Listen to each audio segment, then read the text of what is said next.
Muitos de vocês, quando escutam o nome Adolfo Lutz, talvez se lembrem de alguma rua por onde passou, na sua cidade ou em outra cidade. Ou então acha que é algum laboratório, talvez, porque agora ficou bastante conhecido, né, com o caso do Covid, onde o Instituto Adolfo Lutz fez muitos testes para diagnóstico de Covid. Ou dentro da Unicamp, dentro da medicina da Unicamp, é o nome do nosso instituto acadêmico, Adolfo Lutz. Mas essas homenagens, elas são muito pequenas para quem realmente foi Adolfo Lutz. Para vocês terem uma ideia pequena só do que ele fez, ele estudou e descreveu os ciclos de várias doenças. Lepra, hanseníase, no caso. Ele era uma das maiores autoridades.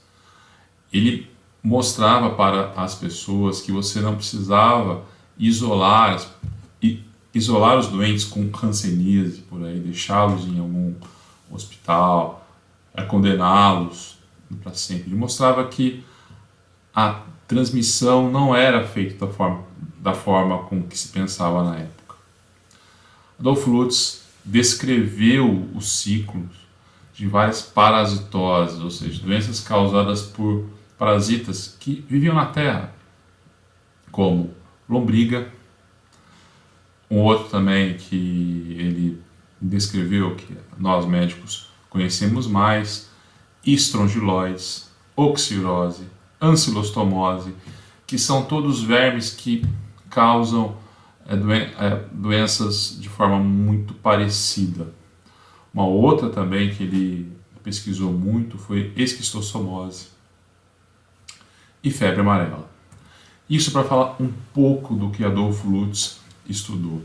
Mas para tentar entender um pouco de quem foi Adolfo Lutz, a gente tem que ver de onde é que ele veio. Adolfo Lutz é filho de suíços. Nasceu no Brasil, nasceu no Rio de Janeiro. No início dos anos de 1850. A família ficou poucos anos no Brasil, porque nessa época o Rio de Janeiro teve um surto de febre amarela. Daí ele tem uma irmã e eles ficam pouco tempo, então ficou 2 anos apenas e voltaram para a Europa. A família dele é uma família muito influente em Berna.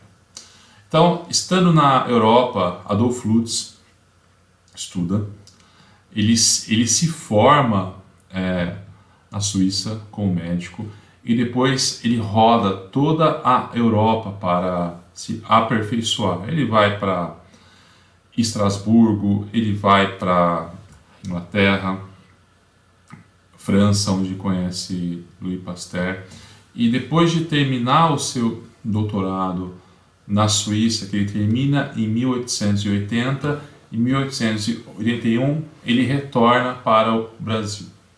Ele chega no Brasil inicialmente no Rio de Janeiro, fica pouco tempo no Rio de Janeiro e depois ele segue para a cidade de Limeira.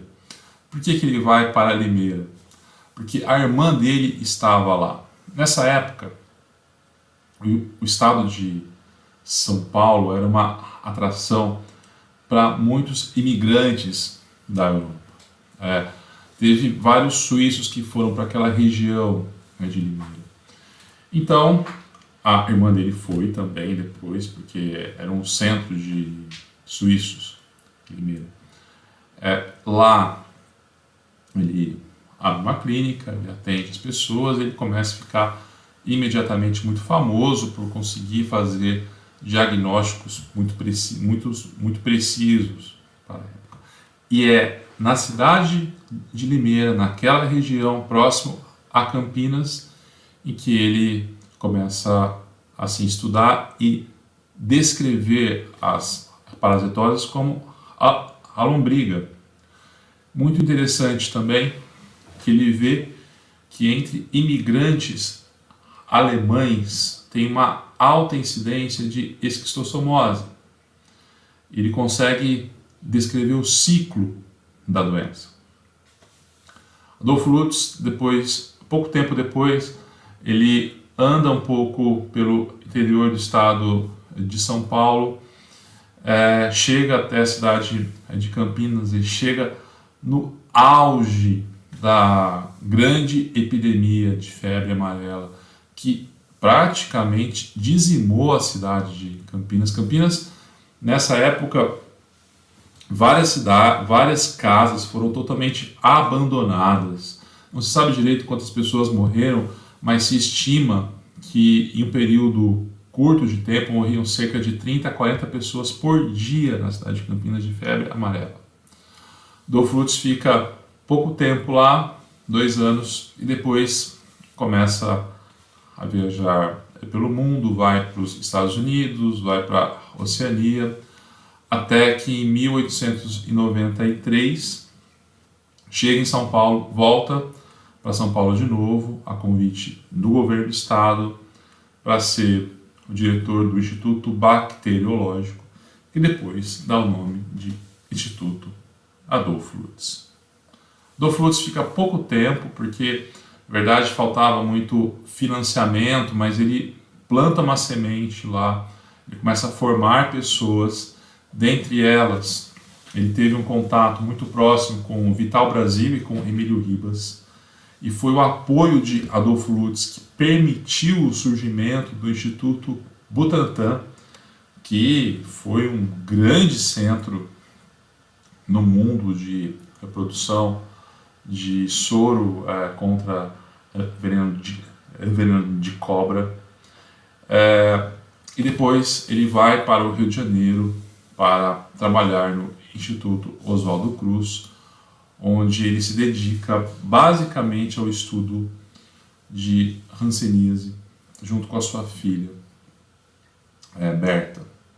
Adolfo Lutz morre em 1940, ele morre com 84 anos de idade. Adolfo Lutz morreu, mas deixou um legado imenso de metodologia científica, de pesquisa científica de alta qualidade, porque ele, quando ele descrevia as doenças, ele conseguia publicar em revistas relevantes na Europa. Então, Adolfo Lutz é muito maior do que a gente pensa, do que se tem, ele é muito mais do que um instituto. Adolfo Lutz provavelmente é um dos cientistas brasileiros que mais tiveram respeito no mundo. Adolfo Lutz foi grande. Adolfo Lutz formou uma geração de cientistas. Adolfo Lutz, somos muito gratos a você. Até mais, galera.